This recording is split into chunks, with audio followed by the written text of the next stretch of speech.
Hello, my dear Gringo friends. May's almost over, and this week was very interesting.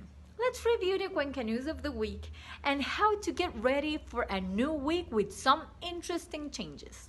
My name is Indira, and this is Cuenca News.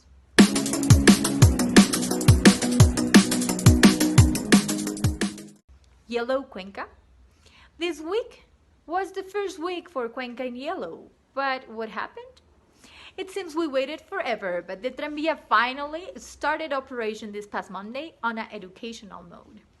Maybe not all of us went, but at least we didn't break the social distancing and yellow rules that some did on a full Tranvía reported by a user on social media. The service is available from 6 a.m. to 8 p.m. with free access on its first 60 days of operation. The prudence of people about COVID, it's like a pie in the sky. Images this week of people having parties and social meetings were more than shocking and offending. We can't control what others do, but what is going on, Ecuadorians?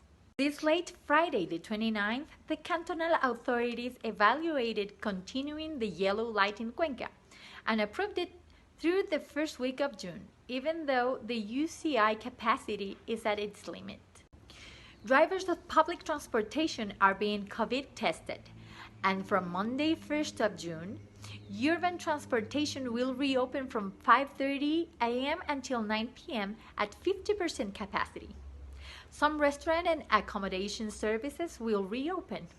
Flights Quito-Guayaquil and Quito-Cuenca roads will start with LATAM from this Monday 1st. Now, let's talk about the layoffs and Mr. President.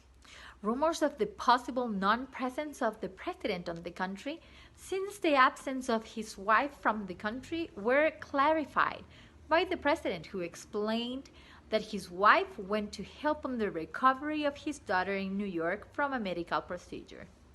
At the end, the president presented his report to the nation, but his content has been classified as imprecise and ambiguous. After the announcement of the economical measures, this week a wave of mass layoffs devastated Ecuadorians. And employers using the pandemic to evade indemnities were trending in the news. In the middle of this, news about relatives of the president, ministers, assemblymen, and others serving in the Ecuadorian Foreign Service with high incomes and benefits came to the light, with Ecuadorians accusing the government, who defended their positions given by their merits. The president talked about his daughter's service with the Ecuadorian delegation at the United Nations, emphasizing her numerous achievements and languages skills. At the end, she presented her resignation late this week. Now let's talk about corruption. The trending topic in conversations in Ecuador is the incredible proportion that corruption is reaching in the country. And it's not that we haven't had corruption in the past, but in this COVID pandemic, Ecuadorians are learning about overpricing in prefectures, municipalities, hospital administrations for medical supplies, body bags, and food kits, and so on.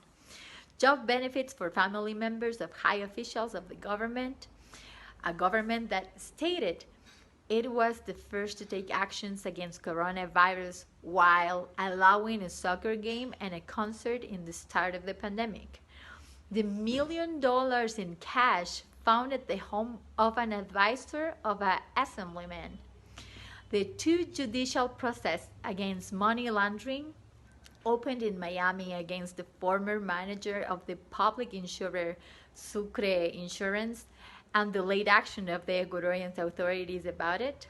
And to all of this, members of the ministerial cabinet saying no government can respond for the behavior of thousands of public servants, and that the things they can do is not to hide anything. It's a little too much for the people to stand. It's a cloudy Saturday afternoon in Cuenca. Maybe the time to tell you that one person in the Gringo community of Cuenca, Wolf James Ron, 72 years old, was found dead in his house this past Friday. Investigations are being held to verify the causes. This is how Cuenca approaches the next week.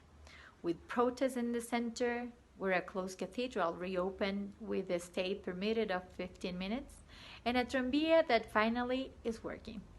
There is hope. This has been all for today, and let's see what happens next week.